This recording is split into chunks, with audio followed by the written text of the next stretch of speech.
Buenos días, buenas tardes, mis amigos, ¿qué tal? Para mí es de nuevo un gusto estar con ustedes, estudiando el libro de Job. Y bueno, abramos nuestras Biblias en Job capítulo 22, del versículo 1 al versículo 8. Job capítulo 22.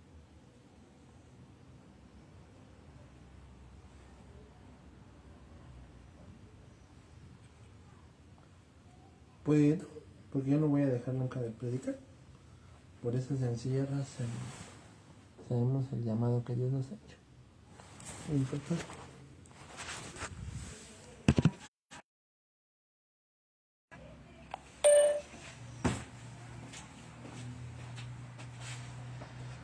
Respondió Elifaz, Job 22 del 1 al 8. Respondió Elifaz temanita y dijo: ¿Traerá el hombre provecho a Dios?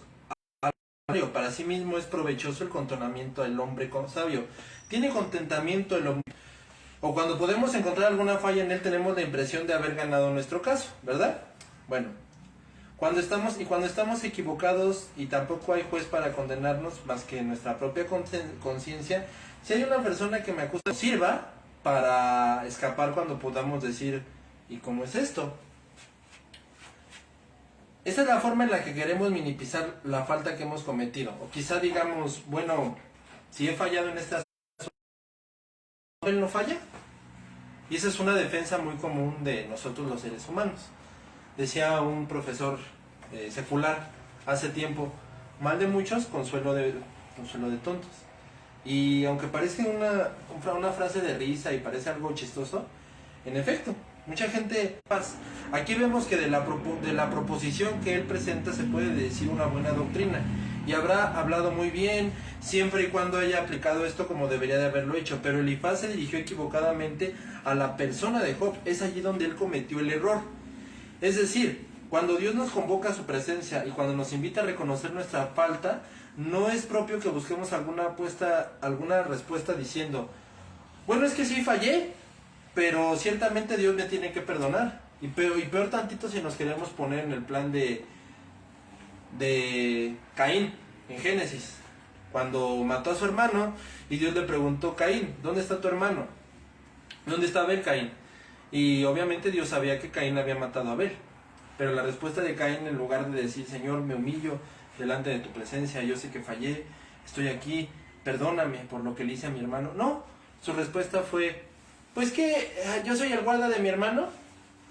O sea, contestas así al Dios Todopoderoso. ¿Te quieres justificar? ¿Quieres echar tu justicia? ¿Quieres decir: yo no soy tan malo? ¿Quieres decir: es que sí, sí me la merezco, pero se la merece más él? Es que yo no hice nada, mira, lo que pasa es que me hicieron pecar. Es que yo no tuve la culpa, lo que pasa es que vi a esa muchacha bien bonita y fue la que me hizo fornicar o caer en pornografía. Pero, o sea, yo no tuve la culpa. O sea, ¿de verdad venimos así? Una de las cosas más impresionantes que logró el gran teólogo francés Juan Calvino fue que en todos sus escritos, una y otra vez, declaraba al mundo, declaraba a la iglesia y declaraba a todos aquellos que podían leerlo, escuchar o sentarse bajo su predicación. Es que Juan Calvino les enseñaba a cada uno de ellos y dejaba muy en claro que el hombre no es bueno. O sea, Juan Calvino se adelantó a lo que la psicología hoy en día inventa, que el hombre es bueno y que el medio ambiente o que otros factores lo vuelven malo. Eso no es cierto. La Biblia deja muy en claro que el hombre es malo. Y la Biblia también deja muy en claro que se quiere justificar, y lo vemos. No reconocemos nada. Es que llegué tarde, fue por la bomba que se me quemó. Es que llegué tarde, fue por el carro que no quiso avanzar. O sea, en lugar de levantarme temprano y haber llegado al evento, y si de plano no quise llegar, fue un irresponsable decir: perdóname, fui un irresponsable. Pero no, la culpa la tiene el esposo, la culpa la tiene la hija, la culpa la tiene el pequeño, la culpa la tienen todos, según. Pero yo, nunca. Y ese es el pensamiento muy mal del ser humano. Querer decir: yo no tengo la culpa, yo soy bueno, tomar la actitud de Caín, que Dios nos está ofreciendo la misericordia en este momento. Cuando él llegó y: ¿dónde está tu hermano? O sea, Dios sabiendo dónde estaba el hermano de Caín, Abel, muerto. Y Dios sabía lo que le había pasado a Caín. Dios sabía Dios sabía lo que le había pasado a Abel, que Caín lo había matado. Y en lugar de agarrar y decirle: Señor, y Dios sabiendo todo eso lo cuestiona, y en lugar de decirle: Señor, sí, discúlpame, mira, yo fui, no, todavía se puso en un plan de ataque, en un plan de destrucción, de enojo, y de ira contra Dios. Y Dios sabe todo. Y fue y le dijo, sabiendo lo que había pasado, y en lugar de tener una humillación, se le puso al tú por tú al Dios Todopoderoso que creó los cielos y la tierra y que conoce todas las cosas. A Él se le pone. Y así decimos, qué feo Caín. Bueno, qué feo Caín. ¿Y cuántas veces el ser humano no toma esa misma actitud? ¿Cuántas veces no decimos, no, es que yo puedo seguir haciendo lo que quiera, yo puedo seguir comportándome? Y muy hipócritamente, ¿verdad? Santamente, para que nadie me vea. Pero eso es una hipocresía. Y eso es algo que tenemos que tener mucho cuidado cuando se trata de Dios. Porque con Dios, ya lo dijo John MacArthur, con Dios no juegues. Juega con tu pelota de béisbol, juega en la playa, juega en las canchas de Ciudad Azteca o de San Agustín, vete a jugar al Deportivo de Aragón, pero con Dios nunca juegues. Con Dios no juegues. Dios tendría que perdonarme, puesto que yo le he hecho un servicio y debería de reconocerlo, ¿verdad? Y esto es algo que ciertamente merece ser recompensado. Mentira. Entonces, vamos a despojarnos ya, mis amigos, de todos estos pedacitos de basura, porque no tienen cabida cuando venimos a presentarnos delante de Dios. ¿Por qué no? ¿Por qué no le damos ninguna ganancia? Ni Él obtiene ni frío, ni calor, ni dinero, como ellos suelen decir. Ni créeme que a Dios no necesita tu servicio. Dios no necesita que yo esté aquí predicando, Yo estoy aquí predicando porque eso es a lo que Dios me ha llamado. Pero Dios, no creas que Dios necesitó a Billy Graham, no creas que Dios necesitó a Charles Spurgeon, a George Whitefield, a J. Campbell Morgan, a Martin Lloyd Jones, a Sugel Michelin, a John MacArthur, ¿verdad? A Manuel Ducey. No, Dios no los necesita. Somos servidores de Dios, somos servidores, predicadores del Evangelio, evangelistas, maestros, ¿verdad? De la palabra de Dios, expositores fieles de la palabra de Dios, que Dios nos ayude siempre. Pero la realidad es que Dios no nos necesita. Y ni te necesita a ti, ni necesita a nadie. Y ni eres indispensable, ni eres esencial, porque Él puede hacerlo todo sin tu ayuda. Él hizo que una burra hablara, el que no puede hacer. Jesucristo lo dijo, ustedes no me adoran, no se preocupen, las piedras me adorarán. Ustedes callan, tengan por seguro que las piedras me van a adorar. Así que con Dios no vengamos con esa actitud, porque de verdad es de lo más absurdo y de verdad lo más peor que podamos venir con esa actitud, como si de verdad Dios te necesitara a ti o me necesitara a mí. De verdad es completamente absurdo. En serio, no hagamos eso. Porque de verdad, te lo repito, Dios no te necesita ni a ti ni a mí. Para nada. Pero entonces, como continúa la palabra de Dios, ¿qué provecho, dice Elifaz, traerá el hombre? A Dios. Para sí mismo es provechoso el hombre sabio. Es cierto que a primera vista nos parece merecer mucho de parte de Dios cuando estamos esforzados y servirlos. Es cierto que si yo empezara a ver la vida de Juan Calvino, la vida de Jerónimo de Estridón, la vida de Martín Lutero, parece, ¿no?, que la vida de San Pablo, ¿no?, el apóstol San Pablo, la vida de Pedro, el apóstol Pedro, y parece que, pues sí, en efecto, ¿no?, parece que Dios me debe algo, ¿no? O sea, ¿qué hice yo, no, para merecer tanto favor? Y aparentemente sí parece algo así, pero no, la realidad es que, no, Dios no necesita nada tuyo, Dios no necesita nada mío, Dios no requiere que en lo absoluto que ni tú, ni yo, ni nadie le sirva. Pero la realidad también es muy cierto en que el contrario Él no aumenta ni disminuye, y así como Él es la fuente de todo bien, nada pide prestado de otra parte, y aquellas cosas que le traen los hombres no son de ninguna manera para aliviar su necesidad o ayudarle de ninguna forma. Si yo tuviera trabajo que hacer, dice el Señor, te lo pediré a ti. Piénsalo. Si yo tuviera trabajo que hacer, dice el Señor, te lo pediré a ti. O sea, ¿yo necesito que alguien haga mi trabajo? Pues no, jamás. ¿El trabajo de Dios? Me lo voy a plantear así. Estamos aquí por puro amor y por pura misericordia de parte de Dios, que Él quiso que formáramos parte de su plan y que cumpliéramos el objetivo que Él tiene y que se cumpliera a través de nosotros. El más grande objetivo de Dios, el plan perfecto y sumo de Dios, el más alto plan, el plan perfecto y hermoso de Dios, es el Señor Jesucristo. Y ese plan perfecto solamente Él lo pudo llevar a cabo. Dios pudo haber dado la ley a través de Josué, pero no la dio a través de Moisés. El único esencial en esta historia, el único Señor de toda la tierra y de todo el mundo es Cristo. Ni tú, ni yo. Entonces apartemos el necio pensamiento de que necesitamos esto, más bien confesemos como lo hizo David en el Salmo 16:2, que nuestro bien no llega hasta él, porque si bien los hombres se proyectan todo lo que quieren, y aún así Dios no puede recibir nada de sus manos, ni mucho menos decir que tiene necesidad de que le sean útiles.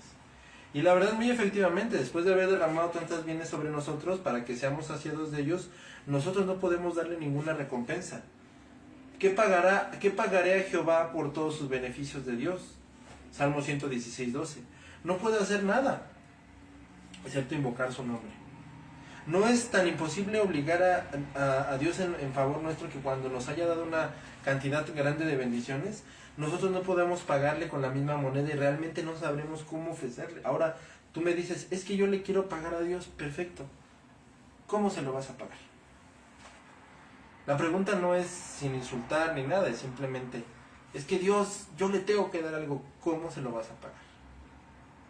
Es que le tengo que ofrendar algo a Dios, mira, eso es por amor.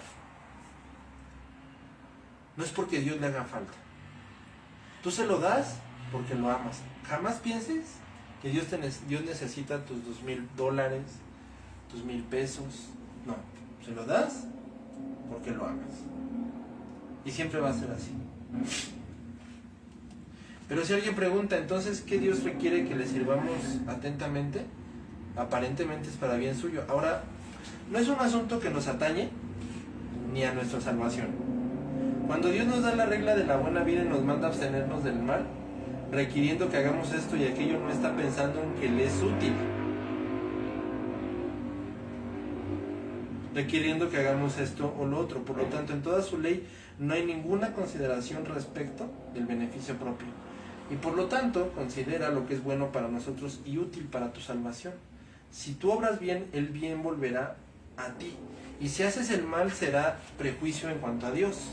Y si Él sigue siendo siempre completo en sí mismo, es cierto que con todo esto hay en nosotros, violamos su majestad, destruimos su justicia y somos culpables. Pero esto jamás va a significar que por esto podamos reducir a Dios en algo y que podamos privarlo de lo que se tiene. De verdad que el hombre solamente se daña a sí mismo si cree de esta manera. Y así también todo beneficio que haya causado volverá sobre su persona. Y en estos temas, la inestimable bondad de Dios, ¿por qué lo hace? ¿Acaso porque quiere un buen administrador diciendo, ¿reanudará algún provecho para mí? No. Por lo tanto, ¿qué es cuando comprendemos su infinita majestad y consideramos el hecho de su condescendencia? Y para pensar en su salvación, y de hacerlo tan cuidadosamente, no tenemos que sentirnos tocados en nuestra alma. En efecto, no tendríamos que estar atónitos y asombrados de semejante bondad. Y ahora, ¿qué ingratitud sería la de los hombres, siendo que Dios nada puede obtener de ellos para ser tan endurecidos y tan malos, que habiéndoles mostrado el camino de la salvación, se exhorten a caminar en él y no tengan la condescendencia? Por lo tanto, esto es algo que digo con la intención de que cuando Dios nos llama a una buena vida, además reconozcamos con qué propósito se nos ha dicho esto a nosotros. Porque debemos de recordar las circunstancias que he mencionado. Cuando venimos ante Dios para rendir cuentas, deberíamos de haber olvidado todos los pensamientos necios en cuanto a nuestra capacidad de producirle alguna ganancia.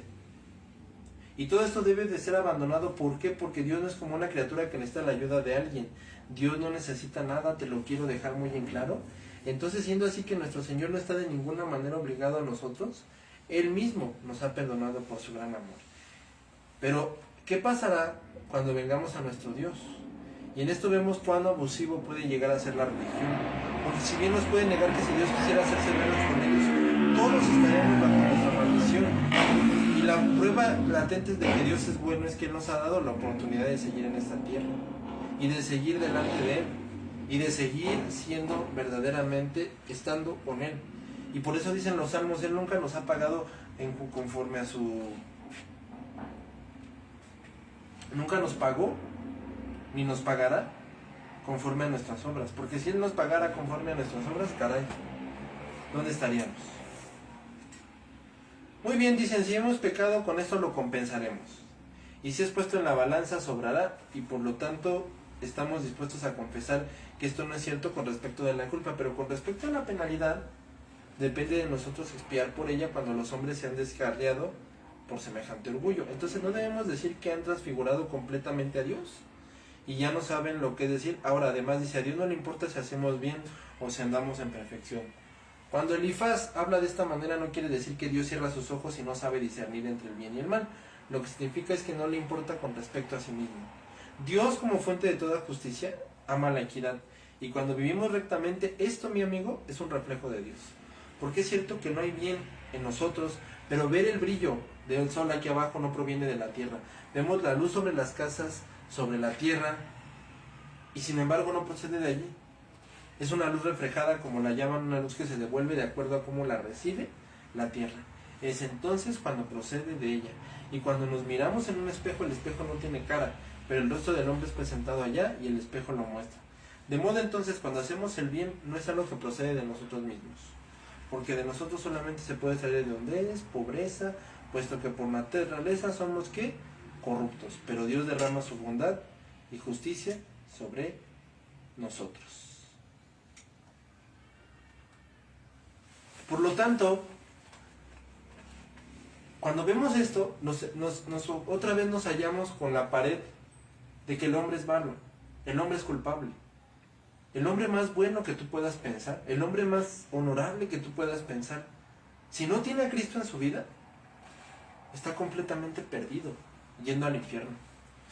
Y puede haberle dado de comer a los perritos, puede darle dulces a los niños, te lo vuelvo a repetir, piensa en el hombre más honorable, en el hombre más bueno, y si no tiene a Cristo, es completamente pecador. Y está completamente bajo el juicio de Dios. Si el hombre más bueno que tú puedas pensar, si no tiene a Cristo, está completamente perdido. Así que, ¿a quiénes ha llamado Cristo Jesús? A esos, a que se arrepientan, a que dejen sus pecados y se conviertan a Él. Y ojo, mucho ojo, que vivan enteramente para Él. Porque el Señor Jesucristo dijo claramente, si tú no permaneces en la vid, no eres de la vid. Si tú no das frutos de salvación, no eres salvo. Entonces tenemos que permanecer en Él y tenemos que vivir en Él. No porque la salvación se pierda, la salvación no se puede perder. Pero sí es muy claro que si tú pero no se puede perder para un salvo. Pero si tú demuestras con tus actos que no eres salvo, no es que hayas perdido tu salvación, es que nunca lo tuviste. Esta gente es la que llama al Señor Jesucristo.